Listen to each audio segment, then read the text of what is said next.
Bonsoir Emmanuel Le Chiffre. Bonsoir. Le gouvernement prévoit de céder 930 terrains. L'objectif, c'est accélérer la production de logements sociaux. On en attend 110 000 Oui. D'ici 2016.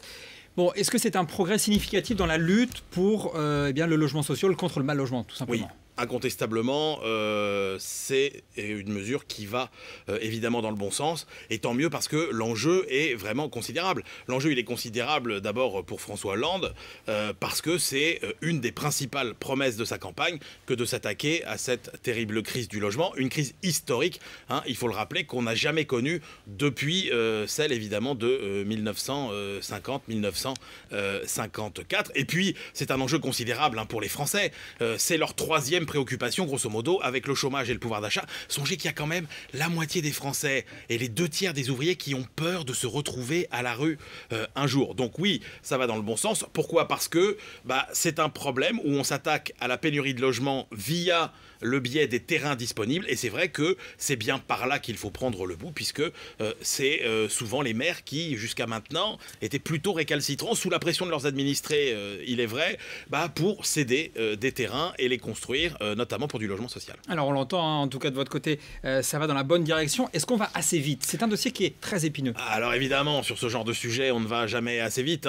110 000 logements d'ici 2016. Il faut rappeler que la promesse de François Hollande, c'est quand même 500 000 logements neufs par an, dont 150 000 logements sociaux. Il y a 1,7 million de familles qui attendent un logement social. Alors, ça va pas assez vite, il y a un gros problème qui est effectivement le financement. D'abord, les terrains seront cédés gratuitement si il y a des logements sociaux qui sont construits, mais est-ce que ce sera possible de les céder aussi gratuitement? Autre difficulté, c'est que le coût des terrains, par exemple, ces terrains, ils n'appartiennent pas forcément à l'État, ils appartiennent aussi à la SNCF et au ministère de la Défense, par exemple, qui sont pas prêts du tout à céder leurs terrains. Et puis, alors l'idée, c'est aussi d'aider, d'aller chercher les terrains des particuliers, mais là, les mesures sont attendues, bientôt, on aura les précisions ultérieurement. Emmanuel, le chiffre du jour?